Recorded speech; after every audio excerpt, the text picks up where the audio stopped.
에스겔서를 우리가 끝까지 읽어왔습니다. 오늘 에스겔서 마지막 말씀에 하나님께서 이스라엘을 회복시켜 주실 때에 하나님이 보여주신 환상, 그 하이라이트라고도 볼 수 있는 성전에서부터 흘러넘치는 물, 보좌로부터 흘러넘치는 그 물이 온 이스라엘을 살리는 이런 환상을 우리가 같이 함께 보았습니다.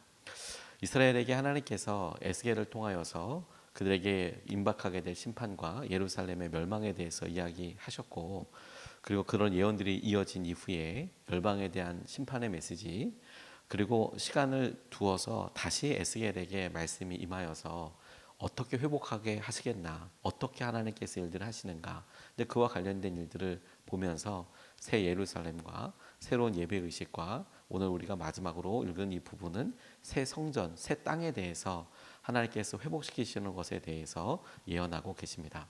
이 말씀이 요한계시록에도 그대로 거의 비슷하게 소개되어 있어서 하나님께서 예수 그리스도를 통하여서 이루시게 될 새 하늘과 새 땅의 가장 중심이 되는 모습과도 같은 것을 우리가 발견하게 됩니다. 그런데 여러분, 저는 이 말씀을 기도하고 묵상하면서 너무도 당연하지만 한 번도 해보지 않았던 질문을 해보게 되었습니다. 저 스스로도 너무도 당연하고 너무도 이런데 싶은데 그동안에 질문해보지 않았던 게 뭐냐면, 사람은 어디 갔지? 라는 생각을 해보게 됐어요. 왜 이 새 땅에, 새 예루살렘에 사람은 어디 갔지? 라는 생각을 해보고 나니 이것이 하나님께서 우리의 마지막 때에 보여주실 이 땅에 올 새 땅과 새 예루살렘에 대해서 하나님 이런 모형을 보여주시는 그런 종말론적인 모습이 강하구나라는 것에 대해서 새삼 깨닫게 되었습니다. 우리 모두가 가게 될 새하늘과 새 땅을 하나님께서 이런 환상을 통해서 우리에게 보여주시는데, 기대하게 해주시는데, 그 땅의 속성과 그 땅의 마음을 볼 때 하나님의 마음도, 하나님의 계획도 우리의 생각과 계획과 다른 점이 한 가지가 있고, 그리고 하나님께서 여기서 약속도 있다고 싶었습니다. 첫 번째 우리가 붙잡고 싶은 것은 무엇이냐면, 하나님께서 이 땅에 대해서 이야기하실 때 교회, 보좌로부터 흘러넘치는 물에 대해서 이야기할 때 우리가 기도하기는, 하나님 우리 교회가 은혜가 강같이 흐르는 교회가 되게 해주십시오 라는 그런 기도와 함께 주님께서 보시는 마음이 한 사람의 회복, 새 마음, 하나님께서 부드러운 마음을 주셔서 회복시켜 주신다고 이야기할 때 하나님께서 회복하시는 그분의 계획과 사이즈는 한 사람의 변화에서 그치지 않고 나라 전체이고 땅 전체이고 공동체 전체라는 점을 우리가 같이 공감하고 붙잡아야겠다라고 싶습니다. 이게 무슨 말이냐면, 에스겔에서 주님께서 분명히 우리에게 새 마음을 주시고 부드러운 마음을 주셔서 새 영을 주셔서 변화시키신다고 하셨지 않습니까? 근데 각 개인의 변화에서 끝나는 게 아니라 오늘 에스겔 말씀을 보면 보좌로부터 흘러넘치는 물이 땅을 바꾼다니까요. 우리가 기도하며 주님 앞에 나아갈 때 우리 자신의 개인적인 기도와 안타까움을 놓고 우리는 나아오지만, 하나님은 그것이 낮다, 약하다, 아니 그것이 어리석다고 이야기하는 것이 아니라, 하나님 우리 각 개인의 회복과 부흥을 넘어서서 하나님이 주시는 놀라운 교회와 그리고 이 땅의 부흥을 놓고 하나님께서는 우리를 구하고 보게 하여 주신다는 것입니다. 오늘 1절에서부터 5절까지 말씀을 보면 이렇게 나와 있습니다. 그가 나를 데리고 다시 성전문으로 갔는데 보니 성전 정면이 동쪽을 향하여 있었는데 문지방 밑에서 물이 솟아나와 동쪽으로 흐르다가 성전의 오른쪽에서 밑으로 흘러내려가서 제단의 남쪽으로 지나갔다. 또 그가 나를 데리고 북쪽 문을 지나서 바깥으로 나와 담을 돌아서 동쪽으로 난 문에 이르렀는데 보니 그 물이 동쪽 문의 오른쪽에서 솟아나오고 있었다. 그가 줄자를 가지고 동쪽으로 재면서 가다가 천자가 되는 곳에 이르러 나더러 물을 건너보라고 하기에 건너보니 물이 발목에까지 올라왔다. 그가 또 재면서 가다가 천자가 되는 곳에 이르러 나더러 물을 건너보라고 하기에 건너보니 물이 무릎까지 올라왔다. 그가 또 재면서 가다가 천자가 되는 곳에 이르러 나더러 물을 건너보라고 하기에 건너보니 물이 허리까지 올라왔다. 그가 또 재면서 가다가 천자가 되는 곳에 이르렀는데 거기에서는 물이 내가 건널 수 없는 강이 되었다. 물이 불어서 헤엄을 쳐서나 건널까 걸어서 건널 수 있는 물은 아니었다고 자세하게 설명하고 있습니다. 천자나 되는 거리는 현대 미터법으로 환산하면 450m 정도 되는 것이지요. 4번 셌으니까 1.8km 정도 되는 그 거리에 물을 이렇게 묘사하고 있습니다. 그 시작 발원지는 어디냐면 보새로부터 흘러넘치는 문지방에서부터 흘러넘치는 그 물이 졸졸졸졸 흘러가다가 그것이 담을 지나고 그리고 450m를 지나고 제본이 발목 또 450m를 지나서 제본이 무릎 또 제본이 허리 그다음에 건널 수 없는 강 그리고 그 이후에 나오는 여러 강의 역사에 대해서 이야기하고 있는 것이지요. 저는 이것이 하나님께서 우리의 마음속 10년 깊숙이 일어나는 우리 마음의 성전뿐만 아니라 교회를 통하여 일어나게 될 하나님의 마음을 기대하도록 보여주시는 중요한 말씀이라고 싶습니다. 신약에서 하나님께서 우리의 마음이 성전이라고 하신 이유도 주님이 구약시대에 보였던 성전을 통해서 이루시고자 하시는 그런 계획을 우리가 우리 마음속에서도 누릴 수 있을 뿐만 아니라 우리의 육신과 우리 한계에서 우리 마음은 잘 보이지 않을 때가 있으니 교회를 통하여 하나님께서 이와 같은 일을 함께 기도하며 꿈꾸게 하시는 그런 비전이라고 싶지요. 제가 예전에 목회하던 충북 괴산에는 문경세제라는 유명한 관광지가 있습니다. 그래서 보통 문경에서 이렇게 올라오면 1관문, 2관문, 3관문까지 올라가게 되는데 수학여행도 많이 오고 관광들도 많이 오시지만 주로 1관문, 2관문까지 보고 1관문 보고 관문이네 이게 별게 아니라 문이구나 그리고 2관문까지 올라가신 다음에 1관문이랑 2관문 똑같구나 주위에 사람 물어보고 3관문도 똑같냐 똑같이 문이다 그럼 다들 내려가시는 그런 곳이었어요. 1관문 똑같고 1관문 받고 2관문 똑같은데 3관문 똑같다고 그러면 안 올라오시고 꼭대기까지 안 올라오시고 그냥 2관문까지 봤으니까 하고 돌아가시는 그런 분들이 많이 계세요. 그런데 3관문 바로 옆에 약수터가 하나 있습니다. 뭐 그렇게 자랑할 만하진 않지만 진짜 졸졸졸졸 물이 나오는 약수터가 있어요. 제가 목회하던 교회는 3관문 뒤편에 있었거든요. 그래서 용케 1관문, 2관문, 3관문 넘어서 건너오시는 분들은 우리 교회를 지나가기도 하고 또 여러 이야기를 아시는 분들 여기 내용이 이 구조가 어떻다는 분을 아시는 분들은 그래 어차피 1관문까지 가서 이렇게 올 거면 차라리 거꾸로 3관문 올라갔다가 보는 게 효과적이지 않냐 이런 분들도 계시고 거꾸로 올라가시면 내리막길 트레킹으로 보시는 분들도 계세요. 근데 여러분 가끔 저는 저희 교회에서 이렇게 집사람이랑 같이 이렇게 올라가 보고 그러다 보면 그 위에 이렇게 약수터 있거든요. 가끔은 정말 가끔은 사람들이 기다려야 하는데 몇 사람이 없어도 기다려야 할 만큼 그냥 졸졸졸졸졸 그게 나오는 약수터입니다. 산 안에 약수터가 이렇게 있어요. 10명 오면 꽤 시간을 기다려야 될 것 같고 20명이면 먹을 수야 있겠지만 조금 더 많은 시간을 기다려야 될 만큼 3명만 와도 그냥 바가지로 훅 퍼서 먹을 수 있는 게 아니라 바가지가 찰 때까지 기다려야 되니까 줄로 선다면 100명이라도 먹을 수 있겠지만 시간으로 따지면 100명이 먹기는 참 곤란한 그런 아주 작은 약수터입니다.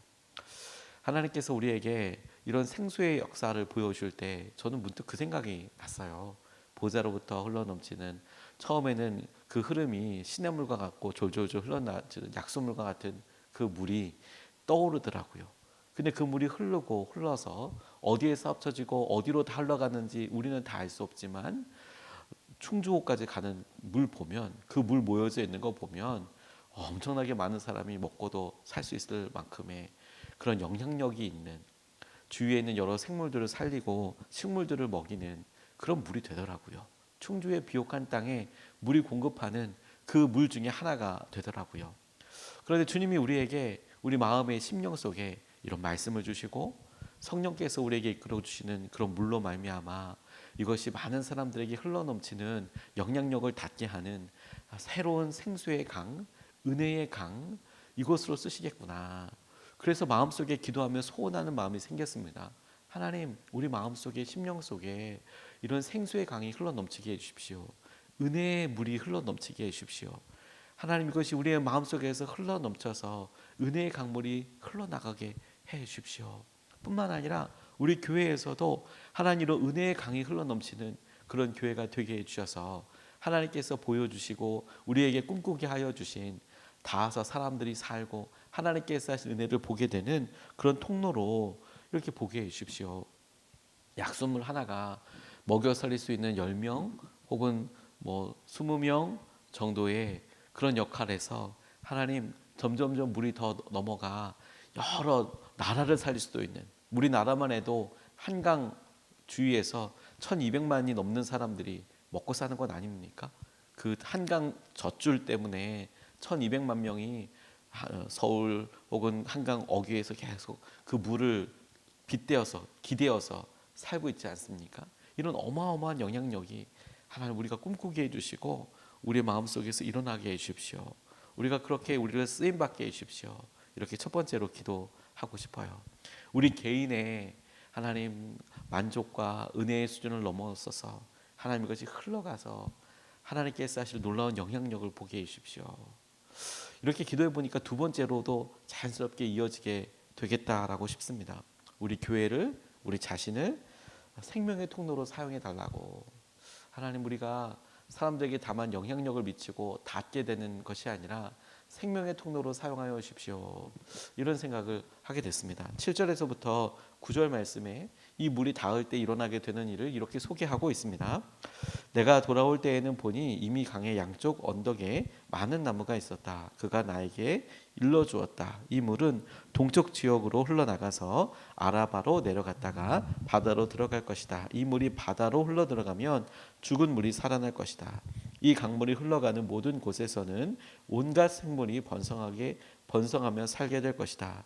이 물이 사해로 흘러들어가면 그 물도 깨끗하게 고쳐질 것이므로 그곳에도 아주 많은 물고기가 살게 될 것이다. 강물이 흘러가는 곳이면 어디에서나 모든 것이 살 것이다 라고 이렇게 보여주고 계세요.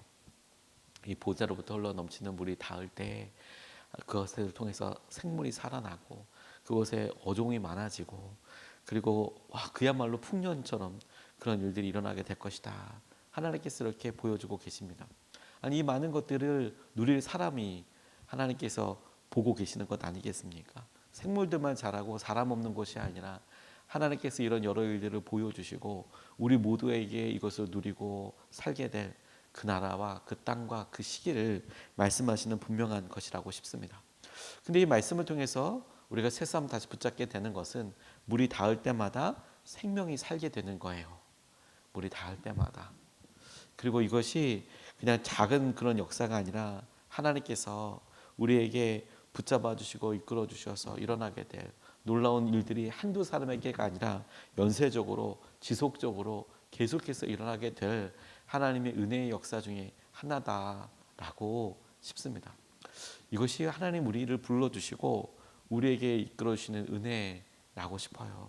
우리의 마음속에 흘러넘치는 생명수의 강이, 은혜의 강이 계속 흘러넘쳐서 그래서 당장은 우리 주위에 우리 가족들에게 오늘도 말로써 행동으로써 영향력이 닿을 테고 또 조금 더 시간이 지나면 하나님께서 하신 여러 계획들 가운데 우리의 친지들 또 우리를 아는 사람들에게 우리 가운데 흘러넘치는 생수의 강이 흘러가고 그렇게 사람들이 모이면 놀라운 강의 역사가 분명히 일어나게 될 터인데 그것이 다만 영향력에서만이 아니라 정말 사람을 살리는 은혜가 있게 해주십시오. 죽은 사람들도 살고 죽어있는 땅들이 다시 살고 하나님께서 하신 은혜를 보게 되는 그런 땅이 되게 해주십시오.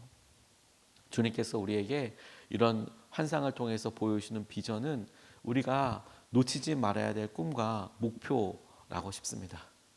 저는 이 말씀을 이렇게 묵상하면서 이것이 우리에게 주시는 위로의 말씀과도 같다라는 생각을 하게 됐어요. 저는 근래에 있어서 참 여러 가지 소식들과 안타까운 일들 때문에 변할까? 이런 생각을 한 적이 있었더랬습니다. 저희 지방에 여러 일들이 이제 진행이 되면서 어느 목사님이 은퇴하는 과정을 이렇게 옆에서 가까이서 같은 지방에 있으니까 뵈면서 안타깝더라고요. 저렇게 은퇴하시는 과정들을 은혜롭게 하실 수도 있을 텐데 어떻게 해야 되나, 어떻게 도와드려야 되나, 어떻게 말을 해야 되나. 그럼에도 불구하고 여러 일어날 것 같은 일들이 이렇게 다 일어나는 걸 보면서 마음에 너무 낙담도 되고 안 되는 건가? 이렇게 언약한 건가? 다른 사람 이야기할 게 아니라 나는 잘하고 있나? 이런 생각을 저한테 계속 이제 묻게 되더라고요. 은퇴할 때 기도 많이 하고 앞으로 저는 20년이나 남은 일이지만 깨어서 기도하면서 정결하게 잘 살아야겠다. 하나님 잘 살아야겠다. 근데 그런 눈으로 주위의 여러 사회적인 현상을 보고 우리 주위에 있는 이런 일들을 보니까 변할까? 변할까? 저는 예전에 노방 전도할 때 이런 정말 큰 절망감 같은 게 온 적이 있었어요. 전도를 이렇게 하고 1대1로 이렇게 이야기를 주는데 그날 따라서 그렇게 이어폰 꽂고 다니는 사람이 많은데 내가 이게 전도지 한 잔 전달하고 예수님 전달하겠다는 이게 저 이어폰을 뚫고 저 젊은 청년한테 다가갈 수 있을까? 계속 그날따라 거절되니까 이게 마치 정말 다윗과 골리앗의 싸움처럼 이게 싸워질까? 이런 생각이 들면서 절망이 되더라고요. 유튜브를 어떻게 이겨? 와, 애플을 어떻게 이겨? 와, 이거 이렇게 해서 제가 그냥 전도를 하는 그 행위 자체가 마치 애플과 싸우는 것처럼 보이고 유튜브랑 싸우는 것처럼 보이고 이거 뚫고 들어가기 쉽지 않겠다. 아이들 문화를 보고 요즘 애들이 게임을 하고 뭐 하고 하는데 지금 우리가 하고 있는 이런 컨텐츠로 이렇게 막 현란하고 화려한 이런 문화에 익숙한 아이들 어떻게 다가가? 마치 다윗과 골리앗의 싸움처럼 그렇게 사라지는 데서 오는 어떤 절망감, 이게 될 때가 확 마음에 그렇게 올 때가 이게 변할까? 이게 될까? 그런데 하나님께서 우리에게 꿈꾸게 하시는 것은 무엇이냐면 작아도 흘러넘치는 그 물이 보대로부터 흘러넘치는 그 물이 어떤 역할을 하느냐 살린다라는 거예요. 살린다. 생명을 살린다. 그러니까 그걸 닿아서 뭐 씻을 수도 있고 여러 용도가 있겠지만 살리는구나. 살리는 역사하심이 말씀에서부터 하나님께로부터 오는 생명의 정말 줄기가 있는 거구나. 이걸 우리가 사모하고 이런 영향력을 사모해야 하는 거구나. 하나님께서 주신 은혜를 따라서 물이 흘러서 그것이 닿는 곳마다 살아나고 하나님께서 하실 것을 보게 해주시구나. 이 말이 위로라는 것은 무엇이냐면 너희들이 볼 때 지금 다 죽어 있는 것 같고 이런 땅이 다 죽어 있는 것 같고 하지만 보재로부터 흘러넘치는 물이 흘러서 닿을 때 양 계곡이 양면이 다 언덕이 다 살아날 뿐만 아니라 바다도 살아나게 될 것이다. 실망하지 말아라. 끊임없이 주님을 사모하고 흘러넘치는 그 물이 우리에게 닿고 주위에 있는 사람들에게 닿고 흘러갈 수 있도록 잘 만날 수 있도록 잘 살릴 수 있도록 네가 그 비전을 보고 기도해라. 우리가 이것을 함께 붙잡고 기도하면 좋겠다고 싶습니다. 여러분 오늘 우리가 우리 직장에서나 우리 아이들에게나 우리에게 주어진 여러 일들을 보고 정말 골리앗처럼 꿈쩍도 안 할 것 같지만 오늘 이 환상을 보니 보좌로부터 흘러넘치는 물이 살린다면서요. 당장은 굳어서 변하지 않을 것 같다고 생각하는 우리의 마음을 살리시고 주님께서 우리에게 닿게 하시는 그 것들 만나게 하시는 것들을 살리시고 은혜가 주의 놀라운 통로로 살리게 되는 것을 보게 하시고 알게 하여 주십시오. 이렇게 기도하고 싶습니다. 두 가지 말씀을 같이 나눴습니다. 첫 번째, 에스겔의 마지막을 가만히 보니까 하나님께서 한 사람을 살리시는 게 아니라 사람 정도가 아니라 전체 나라를 살리시는 건 아니겠습니까? 우리가 이런 비전으로 첫 번째로 은혜가 강같이 흐르는 그런 교회 우리 자신이 되게 해주십시오. 두 번째, 주님 우리 심령에서 흘러넘치는 이 물로 말미암아 우리 교회를 또 우리를 생명의 통로로 사용하여 주십시오. 이렇게 붙잡고 두 번 나눠서 같이 기도하겠습니다. 첫 번째로 우리가 이렇게 기도하겠습니다. 은혜가 강같이 흐르는 교회가 되게 해달라고 먼저 기도하고 싶습니다. 하나님 우리 심령도 우리 교회도 은혜가 이렇게 흘러넘치기를 원합니다. 하나님 보좌로부터 흘러넘치는 물이 흘러서 교회에 은혜가 흐르게 하여 주시고 강같이 흘러넘치는 것으로 하나님께서 보신 은혜와 마음을 보게 하여 주십시오. 우리가 첫 번째로 우리 함께 같이 기도하시겠습니다.